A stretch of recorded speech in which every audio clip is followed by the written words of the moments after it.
Disclaimer. This podcast is intended solely for awareness and educational purposes to encourage meaningful discussion on contemporary parenting and adolescence. The views shared are not a substitute for legal, medical, counseling, or professional advice for parents. This podcast does not question the love and care of parents, which remain the foundation of a child's well-being. It simply aims to promote empathy, balance, and open communication in nurturing young minds. The school, organizers, hosts, and speakers shall not be held responsible for any decisions or actions taken based on this content. The child is safe, the child is secure and free of all troubles, right? Her phone is always tracked, and her mom has sent in requests on all of her social media handles. Really? So can we call her mom a helicopter parent? Create a conducive environment wherein your child is free to talk. These children will have great difficulty when they step out of their comfort zone of homes. So treat your children not like your property. Children have not spoken to their parents for weeks. Let your words be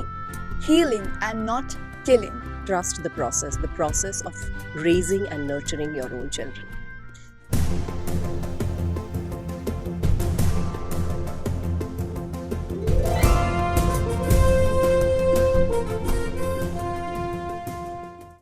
Greetings, everyone. Welcome to our podcast, Conversations That Nurture. Over the years, parents, teachers, and students have noticed a visible shift in the modern parenting styles. Many of us have experienced it and noticed its impact, but rarely discussed it openly until now. So, without much ado, let's dive right in. Today's conversation is on helicopter parents. To guide us through this conversation, we are delighted to welcome Ma'am Sandhya Mudgal, HOD, the English Department. With over 25 years of experience as a passionate English educator, Ma'am has also enhanced her expertise in adolescent psychology and parenting. Thank you so much for joining us today, Ma'am. Greetings, everyone. So to start with, can you please throw some light on the phrase helicopter parents? Yes, thank you for the question, Gaurisha. So this phrase, helicopter parenting, it goes way back in the year 1969.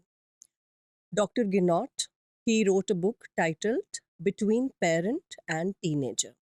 So he interviewed some of the teenagers and they said in the book, our parents are always hovering and they want to know about each and everything that we do. So that is how the term helicopter parenting came from that book. All right. So, ma'am, you have been in the education sector for the past 25 years. So, can you see a parent and tell whether or not they are a helicopter parent? I mean, are there any signs, symptoms, or behavior patterns that one should look for? Well, Gaurisha, they don't wear signs. Helicopter parents or any parent, we don't wear signs, do we? And as far as your question is concerned, how do we say that such and such parent is a helicopter parent or not? Children can tell that, you know. So there is a set pattern, a behavioral pattern which they observe in their parents. For instance, the parent is going to step in quickly. They are not going to allow the child to explore or take some important decisions of their lives on their own. And each and every time any kind of important project or assignment comes, they are ready to pitch in and help the child. They are being very, you can say, overprotective all the time and hovering, as the name as the helicopter parenting we are talking of. So they are always hovering and intervening in their children's lives. So, there have been many researches upon this also. Yes. In fact, good you reminded me of that. So, the research has suggested that such kind of behavior is exhibited more when the parent is blessed with a single child. So, why does this happen, ma'am? So, this perhaps would happen because when you have just one child, your absolute focus is on that child. All your attention, your energy, your love, your protectiveness, everything pour into that child. And I should clarify one thing though.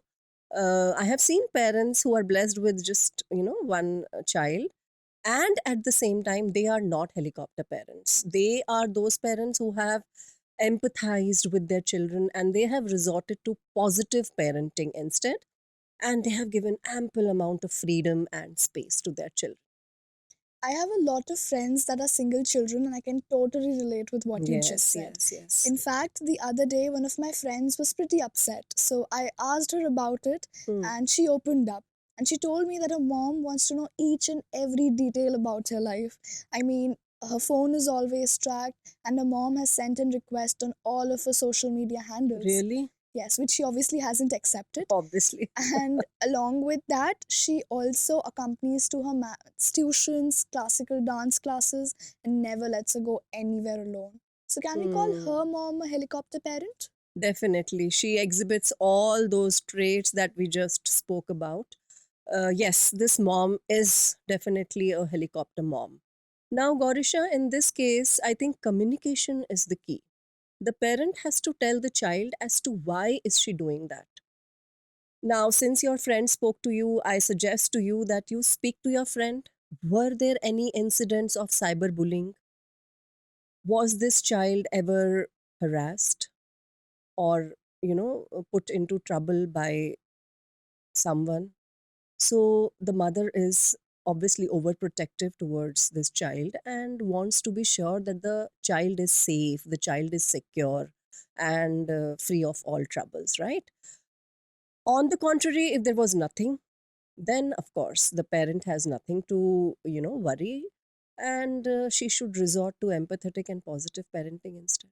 So both of them should talk and they should understand why are they doing what they are doing. So, just like any other relationship, here too, communication is the key. Yes, definitely communication. But, ma'am, why do you think that parents resort to such kind of parenting? Well, Gorisha, in an ideal world, no one should. Hmm. But yes, if they are resorting to this kind of parenting, I'm sure they have their own reasons.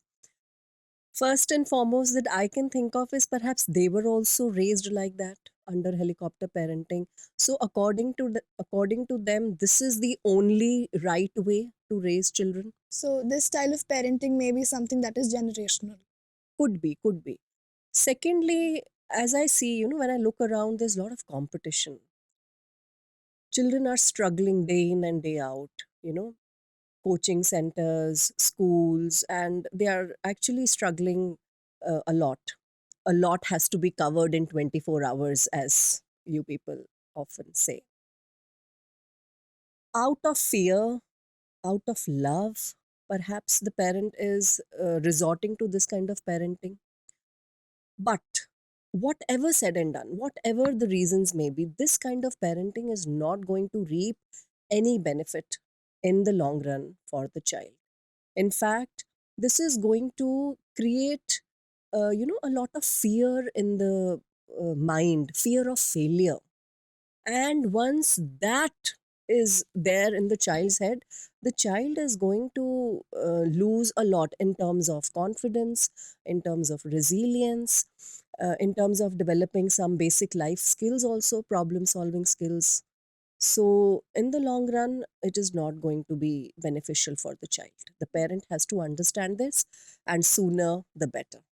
Definitely. So, according to you, overprotective parents might act as an impediment in the path of attaining confidence and resilience among children. On the contrary, 100%, 100%. definitely. On the contrary, I used to think how lucky such children are. Their parents accompany them everywhere and support them, talk to them, and guide them in anything and everything. I know, Gorisha. So, this is a perfect example of grass is greener on the other side, right? So, anyways, no, coming back to your question, it may look rosy and everything. In the long run, it is not beneficial because these children are completely dependent on parents, right? Right from, taking decisions like which subject, which stream, all right, which college, which university. So these parents have made these children completely dependent on them.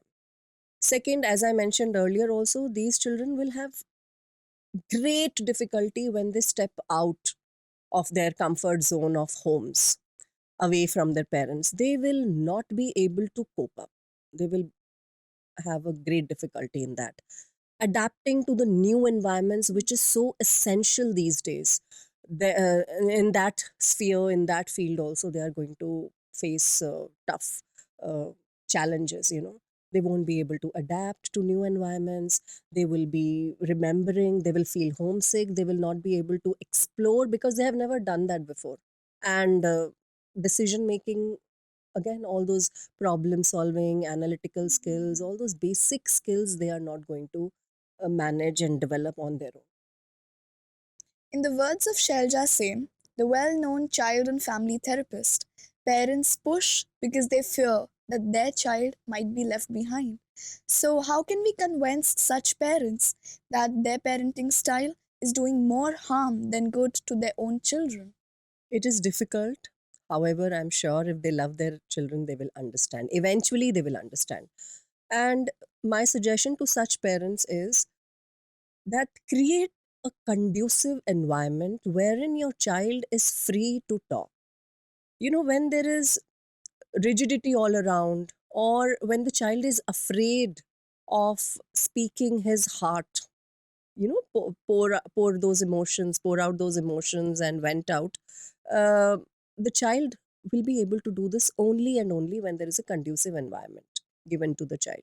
So talk to your children, give them that conducive environment, and I'm sure they will talk to you. In fact, Gorisha, when we conducted this survey about helicopter parenting, in most of this, we told them not to write their names, right? But some children were brave, they were bold, and they didn't mind writing their names. So when in a survey the child is able to convey this to us, why can't they convey it to the parent?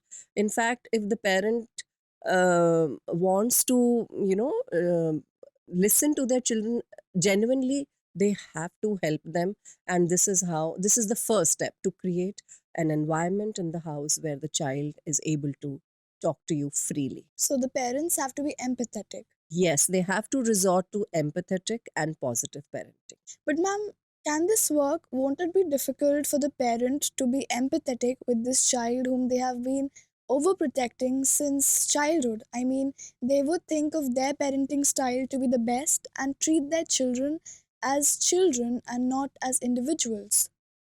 Wow, this is really so beautifully put, Gorisha, that treat them as children and not as individuals. This is perhaps again the second step. Once we have created that conducive environment, this is the second step which the parent has to follow, to treat your children not like your property. We think our children, we own them. No, we do not own them. They are not our property. They are individuals, right? Somebody is going to be an artist, somebody is going to be an engineer, somebody is going to be a scientist, doctor, swimmer, so on and so forth.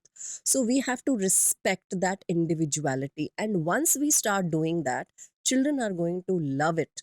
And children are going to respect that parenting, and children are going to talk to us freely, believe me. So, ma'am, are there any other practical solutions that you can suggest which are also easy to follow? Yes, so these two steps they have to follow, and God forbid they are unable to do this. Um, in the long run, this is going to be harmful for the relationship. Not only the children, but also the parents are going to suffer. So much so that, there's so much of bitterness, and children are not willing to speak to their parents. They don't want to face. And I have heard cases where children have not spoken to their parents for weeks. Can you imagine? Can you think of that? No, never.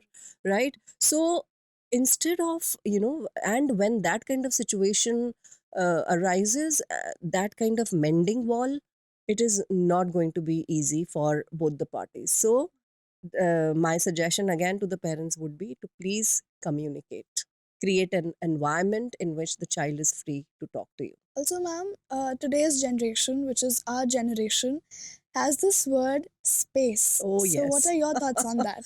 So yes, as so continuing with the same, that please give them space. Gorisha has given me this.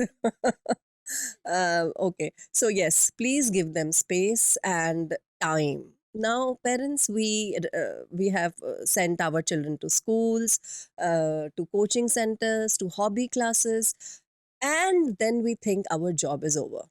In fact, the job begins now. The journey begins from here. So when the child comes back, please ask the child, hello, how was the day? How are you feeling today? Is there anything I can do for you? Can I make a cup of coffee? And speak to them, ask them about their friends, but then please don't be judgmental. Sometimes we ask about their friends and we pass comments about their friends. Children hate that. Secondly, sometimes, for instance, if the child has not scored well in a particular entrance exam, you tell the child, it's okay, better luck next time. And then immediately, you start talking about the neighbor's child who scored 99.9 in JE. So the child is going to get confused. So this kind of parenting, definite no to this, please. Don't confuse your child. Be empathetic, be positive, and trust the process of raising and nurturing your own children.